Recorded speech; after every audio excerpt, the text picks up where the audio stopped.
Jharkhand news channel में आप सभी का स्वागत है। आप देख रहे हैं Jharkhand news channel. Share comment जरूर करें। गोपीकंदर प्रखंड में जो यहाँ में हेमंत सोरेन का प्रोग्राम था, उस सिलसिले में लिट्टी पड़ा के भाजपा के शामिल हुए। उन्हीं से जानते हैं और दिनेश जी हैं, और उससे जानते हैं कि दानियल किस्कू नाम है और भाजपा से हैं, सक्रिय थे, लेकिन अब झारखंड मुक्ति मोर्चा में आए हुए हैं। अब देखते हैं इसे क्या किस लिए आए और क्यों आए। सर, आपका नाम? मेरा नाम दानियल किस्कू हुआ और मैं भारतीय जनता पार्टी में प्रदेश कार्य समिति सदस्य अनुसूचित जनजाति मोर्चा का दायित्व संभाल रहा था और 2019 में भाजपा ने मुझे लिट्टीपड़ा विधानसभा चुनाव क्षेत्र से मैदान में उतारा था। मैं उप विजेता था उसमें। क्या वजह रह गया सर आप झारखंड मुक्ति मोर्चा का दामन थामे? देखिए, झारखंड मुक्ति मोर्चा यहाँ शुरुआत की पार्टी है और अगर मैं आपके चैनल के माध्यम से लोगों को बताना चाहूँ तो झारखंड मुक्ति मोर्चा के साथ हमारा परिवार का बहुत पुराना संबंध है। जब झारखंड मुक्ति मोर्चा नहीं बना था और झारखंड मुक्ति मोर्चा बनाने की कवायद चल रही थी, उस समय से मेरे परिवार का झारखंड मुक्ति मोर्चा से जुड़ाव है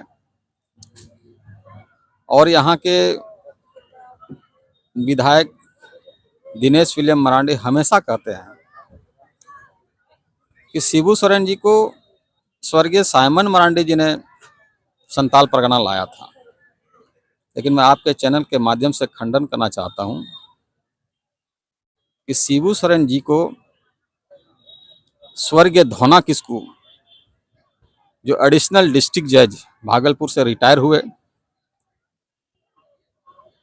उस समय धनबाद में जज हुआ करते थे और धनबाद में ही उनकी शिबू सोरेन जी से मुलाकात हुई और वहीं पर झारखंड मुक्ति मोर्चा के गठन की बात उठी थी और स्वर्गीय धोना किस्कू जी ने ही उनको संताल परगना में लाया था और मेरे गांव, कौन सा गाँव? तालपहाड़ी, जो लिट्टीपड़ा प्रखंड के अंतर्गत आता है, वहां तालपहाड़ी गांव में उनको लाया था। तो इस प्रकार आप कह सकते हैं कि झारखंड मुक्ति मोर्चा में मेरा बहुत पुराना रिश्ता रहा है, लेकिन राजनीतिक कारणों से लोग इधर उधर चले जाते हैं। सर, एक चीज़ कहना चाहेंगे, आप भाजपा में रचे, केंद्र की सरकार आपकी थी, क्या इसमें विकास का काम आपको देखने को मिला या आप झारखंड मुक्ति मोर्चा में आप कार्य देख रहे हैं विकास? देखिए, सभी सरकारें, चाहे वो केंद्र की सरकार हो चाहे वो राज्य की सरकार हो, सबका कार्य करने का अलग अलग दायरा होता है, अपना कार्य करने का अलग अलग कार्य क्षेत्र होता है और सभी अपने अपने कार्य क्षेत्रों में कार्य करते हैं। कहीं काम पूरा होता है, कहीं अधूरा रह जाता है, लेकिन ये कहा जाए तो झारखंड में भी हेमंत सोरेन जी के नेतृत्व में बहुत सारे काम हुए हैं। छोटे छोटे कार्य से लेकर बड़े बड़े कार्य हुए हैं और यहाँ की जनता को जो बुनियादी सुविधा चाहिए, उन बुनियादी सुविधाओं पर भी हेमंत सोरेन जी ने काम करके दिखाया है और जिसका कारण है कि हम जैसे लोग भी प्रभावित होकर आज झारखंड मुक्ति मोर्चा में शामिल हुए। सर, हम लोग का आदिवासी क्षेत्र है, आपका बहुल आदिवासी क्षेत्र भी है, लेकिन आदिवासी विकास केवल नाम जैसा लगता है। आदिवासी अभी भी मजदूर जैसे खट रहे, क्यों, क्या कारण है? केंद्रीय सरकार भी इतनी बड़े बड़े ढोले बजाती है और ये आपकी राज्य सरकार भी अपने ऐलान कर रही है, क्या पूरा होगा?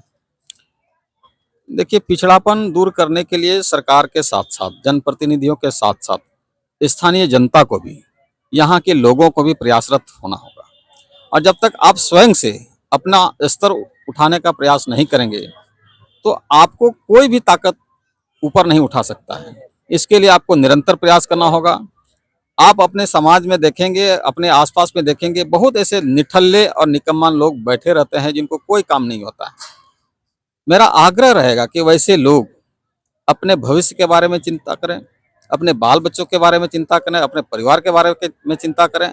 जब आपका परिवार ठीक रहेगा तो देश भी खुशहाल रहेगा, क्योंकि सरकार की सहायता के भरोसे सब कुछ नहीं हो सकता। तो झारखंड मुक्ति मोर्चा में इस बार आप सक्रिय से आए हुए हैं, तो क्या उम्मीद करेगा युवा या यहाँ के बेरोजगार लोग क्या उम्मीद करेंगे कि यहाँ के लोगों को काम मिलेगा, युवाओं को नौकरी मिलेगा? क्या सक्रिय रूप से काम आएगा झारखंड मुक्ति मोर्चा? देखिए, निश्चित रूप से ऐसा हमें विश्वास है कि यहाँ के बेरोजगारों को नौकरी मिलेगी, क्योंकि हेमंत सोरेन जी की जो कार्यकाल रहा है, 2.5 साल तो कोरोना में चला गया और बाकी समय उनका जेल में बीता, और कितनी परेशानियों से उन्होंने अपना कार्यकाल पूरा किया है, ये किसी से छिपी हुई बात नहीं है। तो मुझे लगता है कि अगर एक बार यहाँ की जनता फिर से उनको मौका देती है तो जो अपेक्षाएं हैं, अधिकांश अपेक्षाएं वो पूरी होगी, ऐसा मुझे लगता है। सर, आपके साथ आज को जो योगदान किए झारखंड मुक्ति मोर्चा, कितने लोग योगदान किए? देखिए, हमारे बहुत सारे कार्यकर्ता, सैकड़ों कार्यकर्ता आज उन्होंने योगदान किया है, और कुछ कार्यकर्ता पहले में ही योगदान कर लिए थे, क्योंकि चुनाव का समय है, सभी कार्यकर्ताओं को लाना संभव भी नहीं था। इसलिए जहाँ जहाँ कार्यक्रम हुए, झारखंड मुक्ति मोर्चा का कार्यक्रम हुआ, जनसभा वगैरह हुआ या पार्टी कार्यालय वगैरह में, बहुत कार्यकर्ताओं ने ज्वाइन किया है।